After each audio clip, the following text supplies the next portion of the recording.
This is the Wheelhouse podcast coming to you from the bunker. My name's Joel Spreadborough. Catherine Bates, also present and correct. Present and accounted for. It's a very difficult week in the cycling world, and anyone even remotely related to it or aware of it. Obviously, some very, very tragic circumstances at the Tour de Suisse, and we don't want to. It's very difficult to work out how best to process and to cover the incident that did take the life of Gino Mader, and the outpouring of support and grief and compassion that has come in the aftermath has been very touching and stirring, Kate. And I just want to throw to you to get your thoughts and reflections on this. It's such a horrific incident. We'll go into the circumstances a little bit more, but I'd love to know where you're at with this whole thing. Yeah, I think it's a really, really sad time, and obviously here at the Wheelhouse we're normally pretty lighthearted in how we cover things, and we see the lighter side of most situations. But I think this is one that we've had a bit of difficulty knowing really how to approach. Yeah. It's a really hard one. I think the whole cycling community is mourning. And from different angles and in different ways, emotions have been pretty hot. And at the end of the day, there's just a lingering sadness that will take a long time to heal.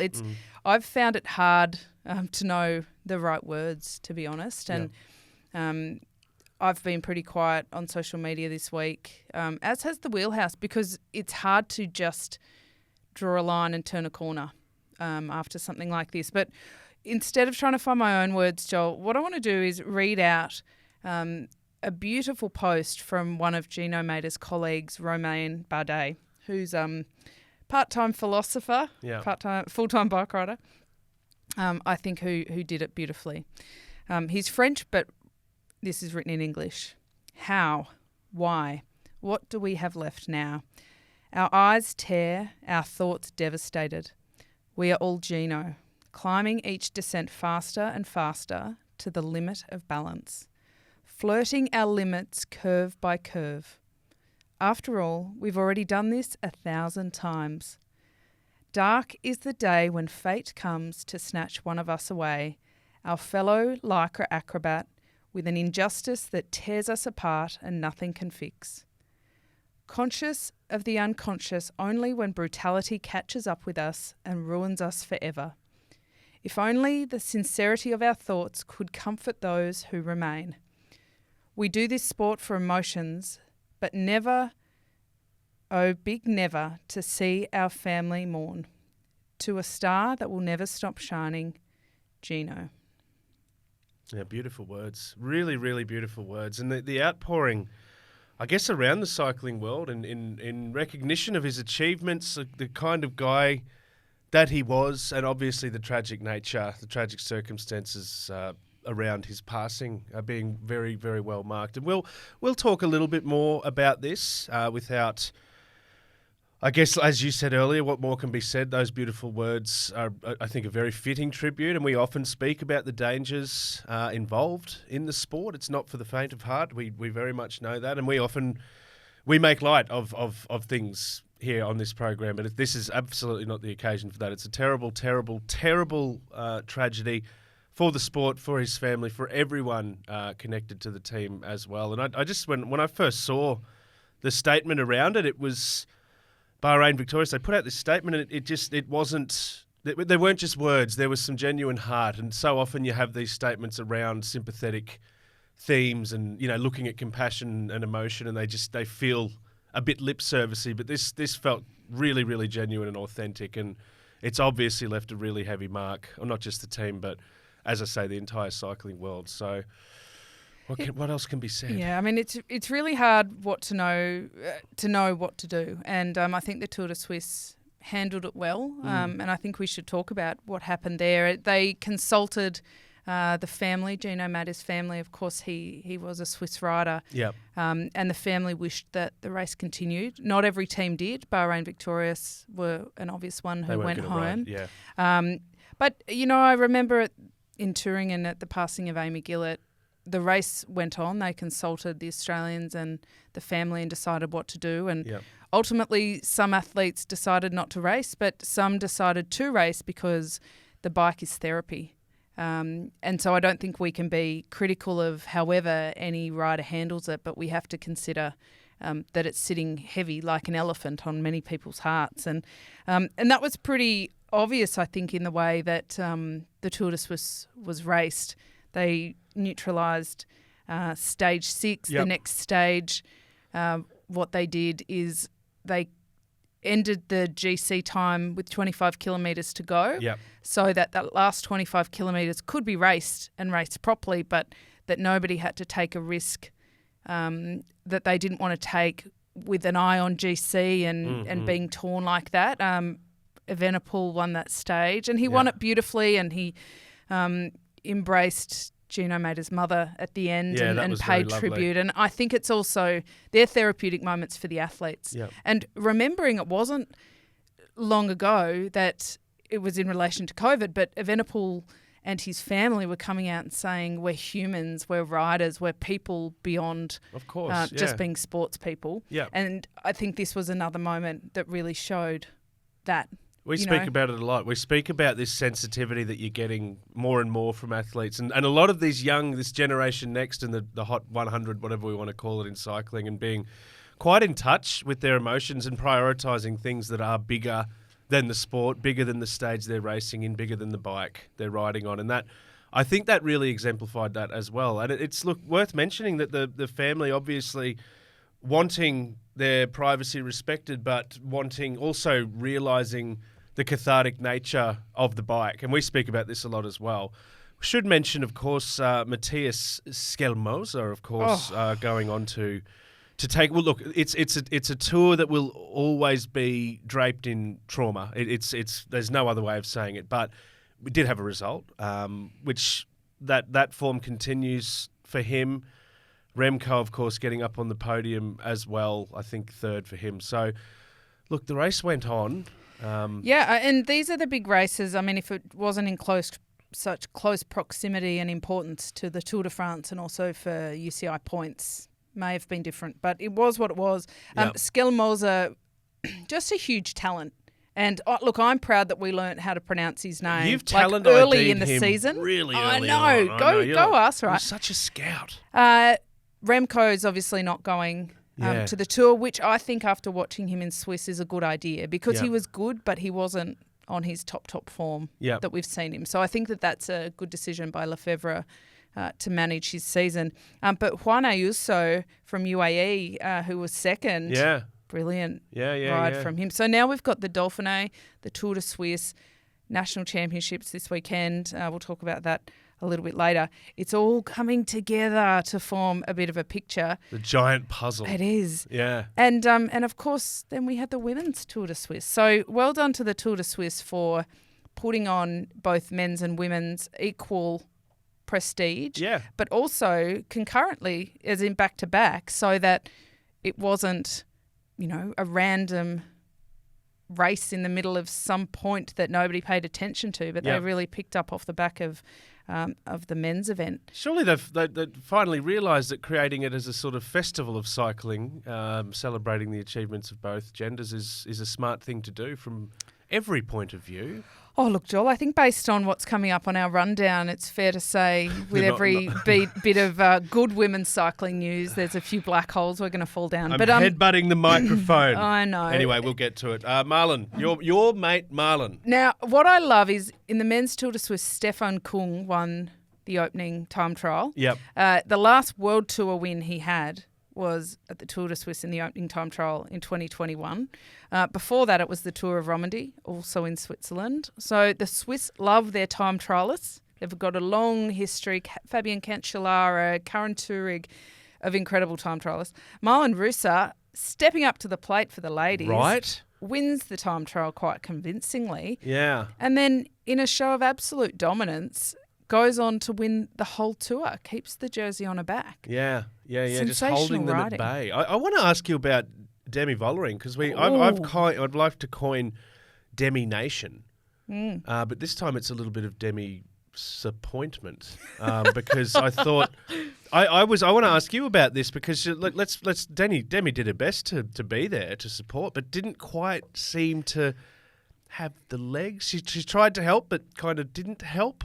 Where are you on this? We are harsh critics. But so we are, Joel. It's easy to throw stones from the armchair. It is. I mean, so SD Works' dominance has been a big talk of the whole season, and to the point where it introduces discussions around salary caps and fairness and points, and what does it do to the sport when you have one team that's so dominant? The SD wall. And in the men you look at Jumbo and you think the same, but it's far worse with SD Works, actually.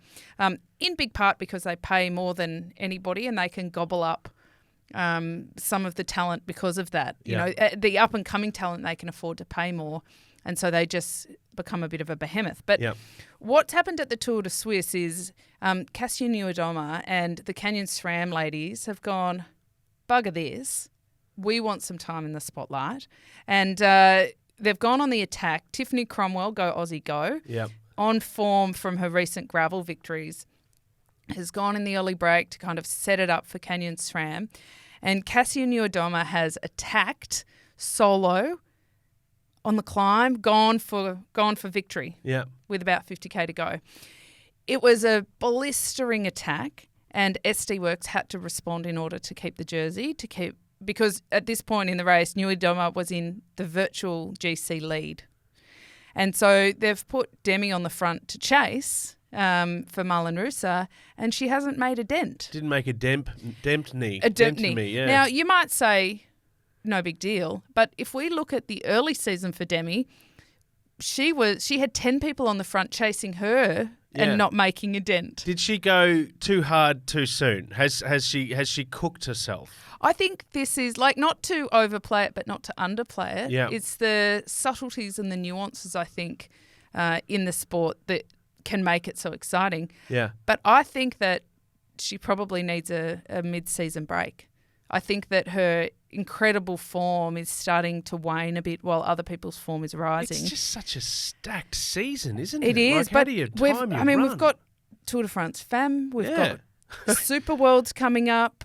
They're not far away. Yeah. Within the next 8 weeks, we've got the biggest part of the season. So has she missed the opportune window to have a little bit of a breather, or? I don't know. I mean, I'd love to do a bit of a deep dive on her Strava and whatnot to see where she's at, whether she's in fact had a bit of a break without anybody really realising and is now rebuilding, or whether she's just starting to carry a little bit of fatigue. But that was one of the big takeaways from me.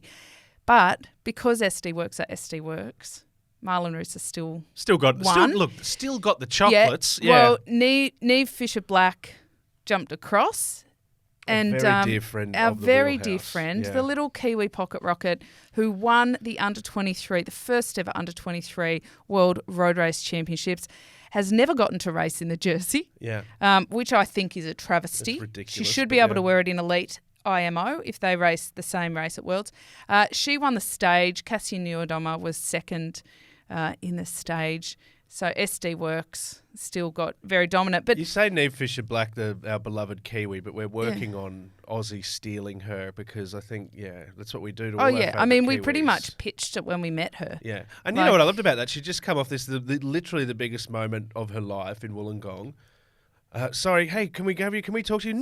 No, I need to get to the Wheelhouse. I know. And didn't she just appear? She was so good. Yeah.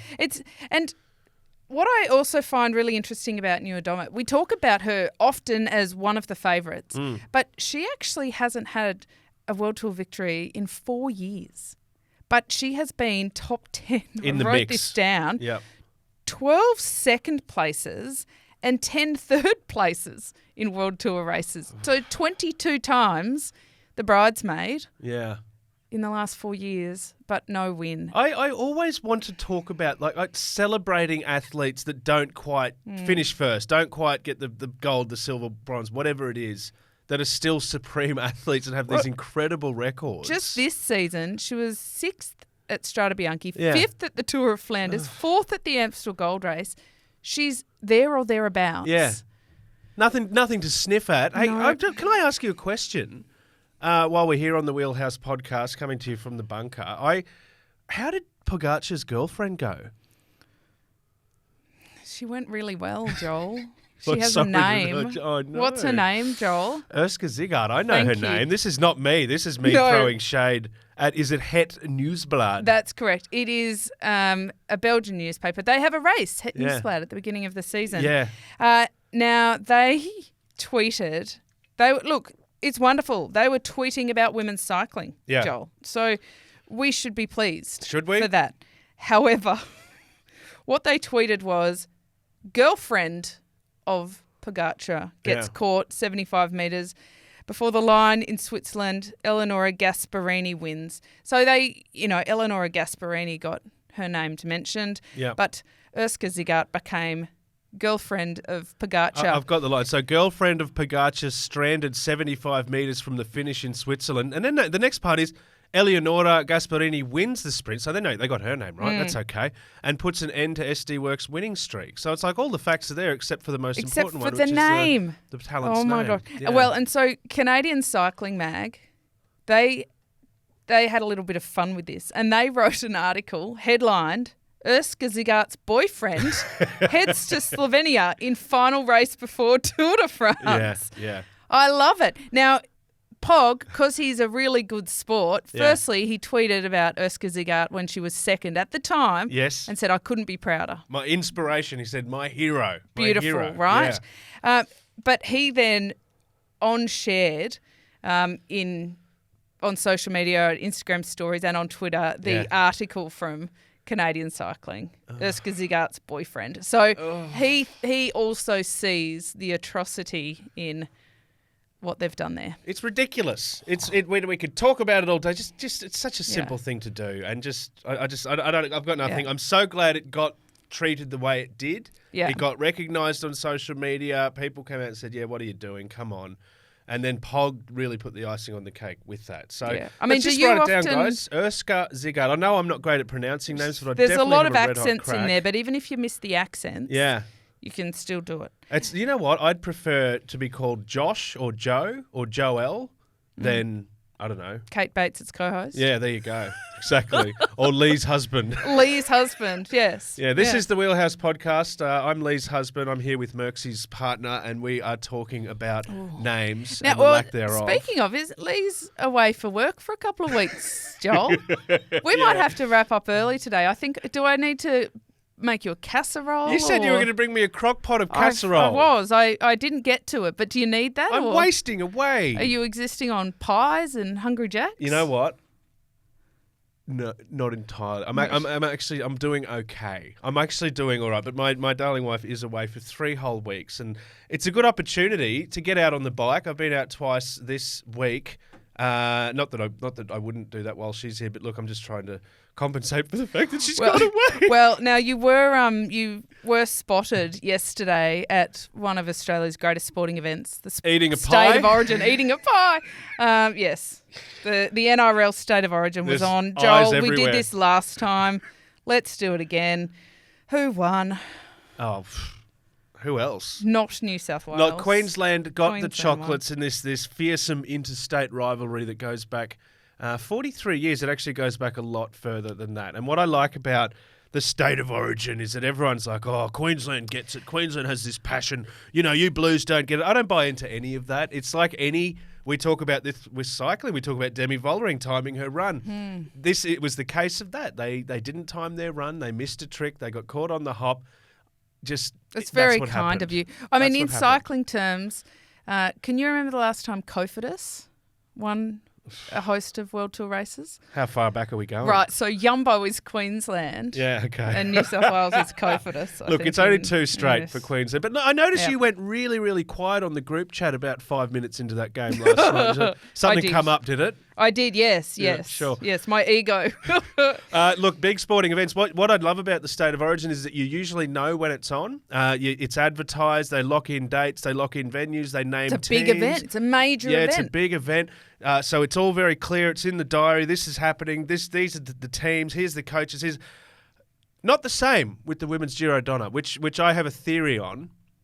that they are basically operating in a different timeline that is 12 months behind the timeline that the rest of us operate on. Well, that would make sense. The embattled Giro Donne, the last time we talked about it, they hadn't paid prize money from last year. Yeah. Happy to say they now have. That's now happened. So, okay, so 12 months on, they've paid yes, the prize. Okay, last good. week, Okay. I believe. Sure. And I think one of the reasons they did is because the UCI won't allow them to hold the race again if prize money hasn't been paid. Oh, how unfair. So, but that's actually probably the only sign of life from them, to the point where people are heavily discussing if it will even be on. Have they just lost the will? The website hasn't been updated. We've had a course announcement, but we haven't had any profiles. Yeah, we don't just know haven't had stages. anything. I mean, Lotte Kopecky, the big Belgian sprinter, she's pulled out. Maybe because she just wants some clarity over her program. I mean, Well, if it, look, I know who I could ask about this. Kate Bates. What would you do? in terms You've of got to. Okay, planning, we're talking oof. about the calendar. We're talking about how stacked it already is. How many big events are coming up? If you've committed to this in advance, and all of a sudden you're this close and you don't know what's going on, are you going to say, you know what? I'm just going to do my body a favour and just sit this one out? Like, If you are a senior on a team and you have control over your program and you're looking, you'd have plan B, C, and D. yep. I don't think I would preemptively pull the pin, Yeah. but I think I would very quickly be coming up with alternatives as to what to do. Because the problem is that many days of racing is a really big prelude to the Tour de France Femme and to Glasgow. Yeah. And there's a lot of riders, like Sarah Roy's a good example. After Tour of Pyrenees went tits up, Yeah. for her... Bum up. Tits, yeah, Well, yeah. whatever. The next race is the Giro Donne before she can prepare for the rest. If you take that out, it leaves a whopping great hole. So I think the teams will be scouting other opportunities. Well, can you blame them? Oh my gosh, it's ridiculous. I mean, imagine if this happened in the fellas Giro. Yeah. It would be. It's just not okay. Well, it's a major event, Oh. so sort it out. Like, that's okay. It's all Yeah. right. This is the Wheelhouse Podcast. I'm the Meat Pie's boyfriend, and I'm here with the gracious New South Wales fan. Defeatee. Hi, from the bunker. Ooh. Now, one event that we definitely know is happening, we've got quite a bit of clarity around. You may or may not have heard of it. It's called the Tour de France. Now, can you believe we're less than, I think, at the time of writing, we're 2 weeks away. Less than 2 weeks away. See how I got a bit of midnight oil in there? Did you like You that? did. You're a bit excited. I can barely believe it. Oh. Is it that time already? Oh, you better believe I mean, it. in fact, I saw a lovely post on social media. Gracie Elvin, before she heads over with SBS, Yeah. getting her hair done, all Okay. zhuzhed up. Good on her. And I thought, lovely photo, lovely hair, but the headline said, getting ready before my trip to France. And I thought, gee, you're organised. That's nice and early. Yeah. And then I looked at the date and thought, bloody hell. Wait a sec. Oh, Wait a jeepers. sec. We're there. So if it was us, we've missed the plane already, basically. It is. Well, I mean, we know it's close because we've had the Dauphiné, we've had Yeah. Suisse. Now we've had Bellois Belgian tour Yep. as well. All of the pre-races are done. We've got national championships going on at the moment and coming up. So we really are in the pre-stages. I mean, they'll be heading to Spain because it actually starts in Bilbao. Yep. At the end of the weekend. End of the really. weekend. Wow. Hoo-ha. I know. Yeah. Let's do a quick Aussie watch on that because we've spoken about people that won't be there by the Remco and whatnot. But our mate Bling going to Instagram to say, I'm out. Bling blong. I'm done. Bling Bling blong is blong. gone. Caleb is in, but I wanted to ask you about this. It's good to see us. He's going to headline the Lotto assault on the green, but he's had a bit of a stack in Bellois, a Bellois blunder. So is he okay? He did. Oh, look, he's saying he's all right. I mean, the team had to confirm whether or not he would start the next day. That gives a little bit of insight into the fact that he didn't just bounce back up after the stack. Yeah. Hopefully he's got the time to look, if you've got good form and you're healthy, and this is general rule, but you tend to bounce back a little bit quicker. Yep. So hopefully he is in really great form and his body heals and Is that a mental thing because you're in good nick, you know you're going well, so you've got the will to is that I what don't know. you're- I mean, I think it's a bit column A, column B. Like, Okay. I think even physiologically, when your body is really primed and in really good condition, you recover better from things, you sleep better, you heal better than if you're, quite fatigued. I mean, it kind of makes sense, right? It does. I was looking around for my favourite toy then. Oh, to say, here you go. I'll you pass sure it over has- your Darth Vader Are you head. sure it has nothing to do with a mystical cosmic energy that binds and surrounds the galaxy? No, Pretty okay. sure Darth Vader has nothing to do with Okay, it. don't worry. Fine. All right. This so, is the. yeah. Oh, sorry. Go on, please. No, so I hope that Caleb is in good form. I do too, because my initiation to the Tour de France is basically watching him on the pavement quite a bit. So I'd love to see him get up. And I think going for a 6th stage win. I haven't got anything in front of me, but something, I think. Because they missed the Giro, they sat out of the Giro. I feel like we haven't seen Lotto in ages. Lotto. Where are you? Hey, Lotto, where are you guys? Yeah. Tour's on. And it will miss Michael Matthews, but we do have a whole host of Aussies that are set to start. Yep. Including on debut, Matthew Dinham is down for DSM at the moment. Now, he rode fantastically at Wollongong Worlds last year. He's been great on the NRS scene. It's his first year pro. I'm excited to see him there. And, the rusted on Simon Clarks. We've got Luke Durbo. Like these are the guys that have done many and won stages. Great nickname. Rusto. Rusty. Yeah. Yeah. And I think we need to, of course, talk about our headline acts. Yeah. In Glutes O'Connor, Jai Hindley, the West Australian contingent. Yeah, the if you Wild will. West. Yeah. And Jack Haig. Although my thoughts are with Jack Haig. I think he will be riding for a very specific purpose, and his mindset might be a little bit different to the others. But I think Bahrain Victorious might, I don't know what we can expect from them because they'll all be on different grief journeys. Yeah, of course. Coming up. But hopefully Jack Haig is able to use it to get him through those really tough moments. Yeah, and when that look, everyone handles grief differently. Everyone's process is different because we're all different. But that after that few weeks and getting into that saddle again, thinking of what you're riding for, who you're honouring, and all of that, we'll see what comes of that. Might but be we quite will also cathartic. be wondering where do you come from, where do you go, where do you come from, Lotto Sudal. There you go. There's a karaoke number for you. Indeed. Well, and Alpes and Phoenix, we haven't seen them for a while, but Van der Poel, Yeah, he won in Balois. Oh, it's exciting. That's exciting. Do you know, I'm actually excited. We'll, obviously, our next show will be our big Tour de France preview. Yeah, we got a flight booked. But yeah, I was gonna get my hair absolutely. done, that's all. Merci. Yeah. Onto that. I'm looking forward to seeing Van der Poel, Van Aert, and Biniam Gourmet in the kind of puncher stages. Yeah. That Michael Matthews would normally be featuring in, but he's not turning up. Merksy. And Peter Sagan. Oh, you forgot to say Sagan, Kate. There's a reason I okay. All right. Sorry, I mean, and Peter Sagan. Yeah, there you go. On his what's farewell the reason? tour. What's the reason? Oh, because I don't think he'll win a stage. Oh, no! Shots fired in the bunker. Okay, Merksy, you have the right of response. I think I'm right of catching the reply. bus home after that. He's got nothing. He doesn't want to say it. Oh, hang on. Shocking. There you go. Shocking with not confirming or denying that you're getting the I'll bus be home. sleeping in the swag in the backyard tonight. Love Van der Poel. Love the stylishness. Love the swagger that he brings. Still disillusioned that I thought him and Wout van Aert were besties. Turns out that's not the case. But No. let's stay on besties quickly because one of our absolute besties on the Wheelhouse podcast is Joshy Tarling. Oh. So let's talk about Joshy. Hello, Father Michael G'day, and Father Mother Michael. Dawn. Yeah.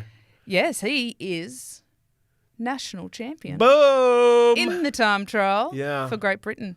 Brilliant ride. Fantastic. Now, the youngster could have ridden in the under-23s, but afterwards he came out and he said he chose to ride in the elite because the under-23s don't have the same access to support that he does with Team Ineos, and Okay. he felt like that was an unfair advantage. Sure. What an upstanding young man. I was going to say. I love it. You know, that reminds me of the cheetah. I'm going to get really random here. Are we talking about the animal? The Right, cheetah, okay. the fastest animal on the planet, Okay. who could run down pretty much any animal, but chooses to hunt gazelle, the second fastest animal on the planet. It's like, I'm going to eat only if I earn my meal. Yes. That's essentially what Joshua Tarling is doing here. If they were on the same continent, the cheetah could get a koala or a wombat They or could any get of the anything slow they ones. wanted, Kate Bates. Anything they wanted. It's an absolute buffet for the Joshie Tarlings and the cheetahs of the world. But they have integrity and honour. Well, Joshie, he was Junior World Time Trial Champion. Yeah. I'm just going to put it out there for future shows. Merksy, hit archive on this one. I reckon he will be elite world champion in the time trial in the next 5 years. The cheetah.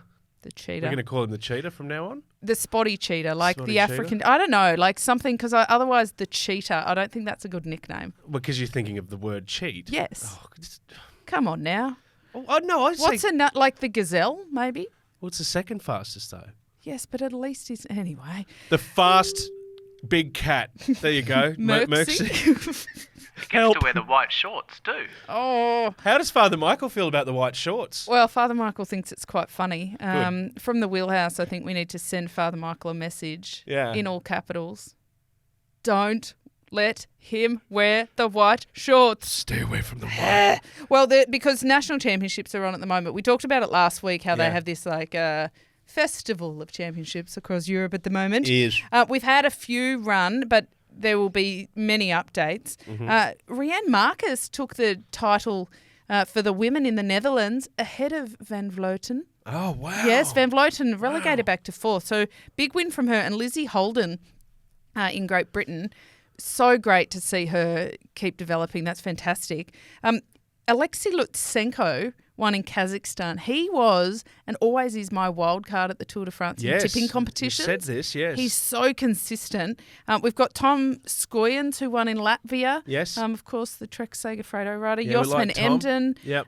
in the Netherlands. So we've got big names on big teams winning these. If you want any help with your tips, just shout out. Like, I'm available. Okay, good. Just send me a good. crock pot of casserole. Well, the Couch Peloton has a lot for us to do at Tour de France time. We've got the Eight Nations Cup, where we choose a different rider from each country. Easy, yep. As a team, and we see how they go. Yep. I haven't had a lot of success with that this year because my riders keep falling off or pulling out. So, It's the nature of the beast. Yeah, we need to come up with a system where we can sub in and sub out. But also daily tips as well, troll tips. So we've got a lot to think about in that one. We sure do. Yeah. Now, I love our rundown. I do. I love giving a little peek behind the curtain of how we do business on the Wheelhouse podcast. And the next item basically says, in pursuit of the Overlord, ... Yes, that was mine. Why are you so happy with Matt Deneve? Well, we are hesitant giving shout-outs here, Joel. Shout-out is actually another peek behind the curtain. We're not allowed to say shout-out. Merksy's sitting in the control room right now going, how do I replace these two? He's banned us from saying shout-out. They've reached their limit. Unless they're paid, of course. Happy to do that. No, but to Matt Deneve at Escape Cycling, because he has written one of the arguably best cycling yarns I've ever read. Okay. And it is about a fella named Aaron Brown, who in social media was known as the UCI Overlord. And what happened was back in, I'm going to say 2011, Paul Kimmage, one of the sport's best journalists, former pro, he got sued for defamation by the UCI because he'd criticised Pat McQuaid and the UCI for covering up doping from Lance Armstrong, right? Yeah. Or he'd said that. So they sued him, and cycling fans jumped into action in his support and set up the Paul Kimmage Defence Fund. Right. They raised around $90,000 US, so amazing support. But then this fella, Aaron Brown, the UCI Overlord, nicked off with the money. Joel, con man. Uh-oh. And this story from Matt Deneve follows where he is now, the twists and turns. It's like this fantastic true crime. How good. At one point there was an altercation on the street in Girona in Spain where people were trying to repossess laptops, and oh my God, it's got everything. Holy heck, okay. In incredible detail. And if it sounds like you're pitching a movie. It right is now. so good. Yeah. And if you don't have the time to sit down and read the article, Matt Deneve has also wonderfully provided an audio version. He's read the story so that you can digest it An audiobook. in audio form. I like audio digestion. So jump over to, we will put it on the show notes, jump over to Escape Cycling and check this out. It is like a story for the ages. Would you say it's easily digestible? It is. I would say, though, it's entirely factual. Okay, so that's how it differs from the Wheelhouse, Yes. which is easily digestible and mostly. mostly factual. Good on you, Matt Deneef, friend of the Wheelhouse, whether you know it or not. That's outstanding. It Now, is. I want to talk about a couple of Aussies, a couple of proud Canberrans, Kate, that are getting doing virtual brilliance, heading to the virtual Olympics, the Olympics esports finals, jetting off to Singapore. The beautifully named Benny Hill. Yes. And Vicky Whitelaw. So, Brother of Sam Hill. Yeah. This is great. This is fantastic. I love it that they've got. I know it all because I'm such a geek. The Olympics esports, all these video games, Fortnite, Gran Turismo is in there. Oh my heavens! But of course, what we're talking about is Zwift. So. They're doing the Scotland map, I believe, which they used earlier in the year as well. Yeah, they did that for Worlds. So both Ben and Vicky are kind of stalwarts in the Australian esports racing community. And Vicky's arguably one of the most experienced esport racers in the world. And she brings this incredible strategy to the racing that a lot of people take, many, many years to catch up with. And that's her strongest point. And Ben Hill... He's been on the podium at esports. Well, Worlds he's before. been to every one. He's he an absolute has. stalwart. And his brother Sam, they have formed a really integral part of Australia's esport racing team. So I'm a little bit sad Freddie Ovet's not there. I just love watching Freddie Ovet do the esports racing. We might have to ping him and find out why he's Freddie, not. slide into his DMs, as they say. But good luck to them. Benny Hill's been Aussie, busy. go. There's an article here. He's been doing long-distance triathlon, raising his young daughter with his wife, of course, Rebecca Wiesack. And Beck Wiesack was a world individual pursuit champion. So, talented family. Their daughter Rose, watch Rose out. I was going to say, get her into our tips Riding now. rings around the indoor trainer Let's nominate her for the Giro Donne in 17 years from now. Well, fellow Canberran, Yeah. Chloe Hosking. Yes. Oh, we love Chloe on the We Wheelhouse. wanted to talk about her because she's launched a new bike brand. Yeah, that's awesome. Can we guess what it's called? Hosking bikes? You got it. Is it? Yeah, but so Okay. she's such a well-known Aussie pro, Commonwealth Games champion, but didn't get a contract for this year that was adequate to support her lifestyle. Yeah. So she's pivoted, smart lady that she is. That's awesome. Started a bike brand with her husband and her dog. I don't know With her what dog? role the dog plays, Right. but, it's very cute. And she's headed over to America for the Tour of the Dairylands, which is essentially like a month-long sprint racing crit festival. Okay. And she's taken the beautiful new Hosking bike to showcase it. So You it's like a bit of it's beautiful. It's a good bike? Yeah. Yeah, okay. I tried to get all the specs, but the website is still in the ... coming soon. Okay. But it's an exciting new endeavour. That's disappointing because I was And, going to ask you to list all the specs. So, but it just, all these people we're talking about, Canberrans. Michael What is Matthews, it with Canberra. Canberra? I'm just Yeah. glad they don't have a state of origin team. The nation's Just capital. quietly, it's because they're a territory. They are And a you can't territory. have territories of origin Oh, gee, that used to get me on primary school social studies tests. because it's 6 not states a and state. 2 territories, Joel. Write it down. Look, let's stay in America because I'm not even kidding when I say a genuine dear friend of the Wheelhouse, the wonderful Ruper Guinness, is plodding his way across the continent over there as well. It is. How's he We've been trekking? dot tracking. Yeah. I can report he's doing very well. We've been wheel stalking him. Yeah, he passed the halfway mark, which was 2,226 kilometres was the halfway mark. When he last checked in, he was at the 2,436 kilometre mark at a checkpoint. He was getting a bit of a shoulder massage Yeah, that's okay. by one of the support team. And he said that at this point, your body is just wrecked. Your mind is pretty frayed. You've just got to kind of hold it together and stay calm. And so we're sending all our calm vibes to Ruper. What I did notice in dot tracking is there's a lot of people dot tracking. Yeah. And if you go onto his Instagram, even the likes of Alan Piper, who was, took Pogacar to his first Tour de France victory, wishing him well. Like, he's so well respected across the cycling community. He's really kind of the original cycling journo for Australia in terms of print, and print media. He's so well known from the athletes to the team management and everybody in between. So we're rallying for Roop.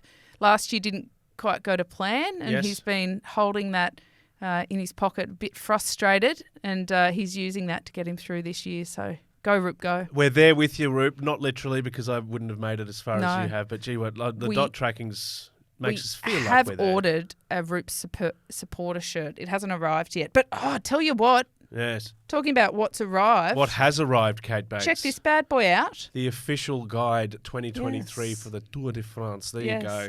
It is. Thank you, Ride Media. We were very quick on the pre-order of this bad boy, let me tell Bible. you. Yeah. And when you and I first worked together, Joel, was on the Tour de France. Yep.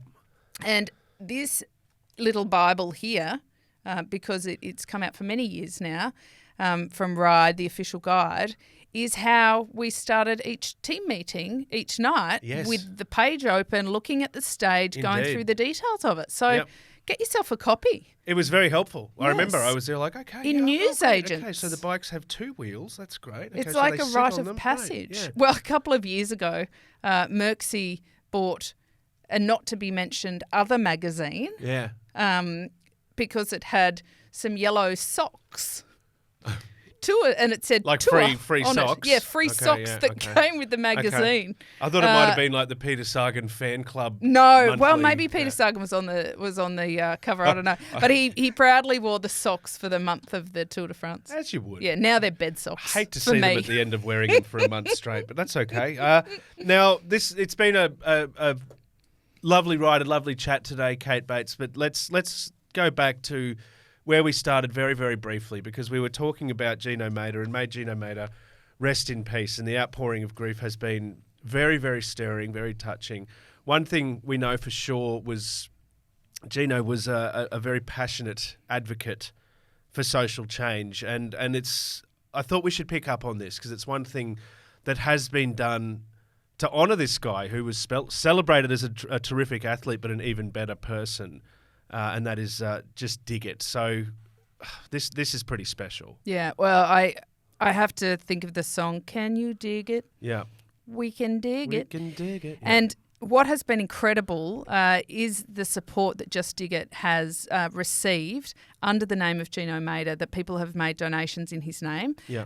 Theo Gegenhardt first called this out on social media, and he said he had no words, but he did know a cause that was very, very close to Gino Mader's heart. Yeah. And in lieu of knowing what else to do, he was going to make a donation.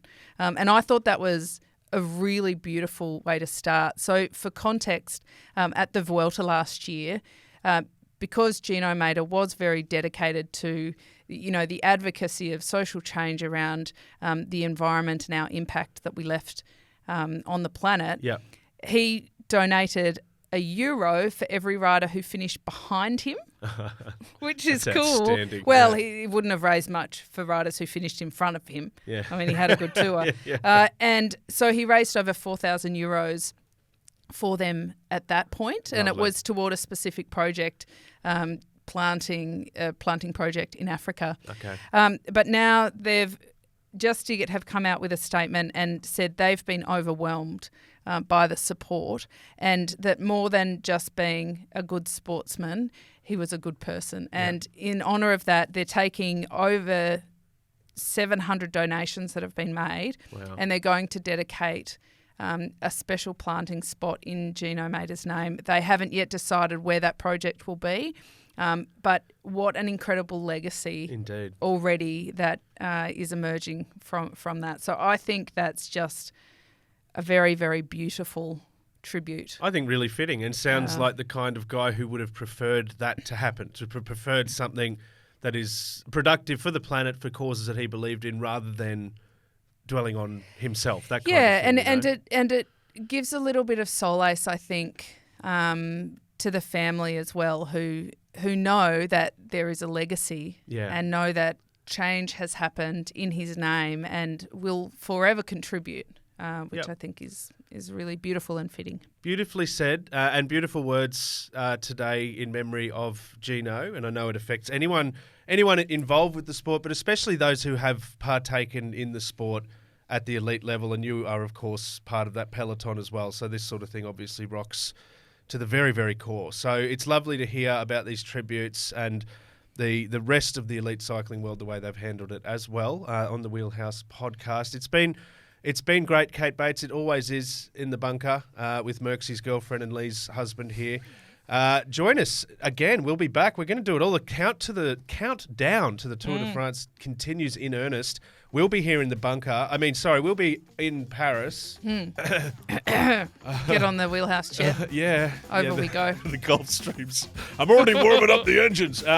Like, share, subscribe, tell everyone you know, even those you don't. If you find someone randomly in the street, say, "Excuse me, have you heard of the Wheelhouse podcast?" And watch you become best mates. Trust me, that's what's going to happen. Yeah. We'll see you next time.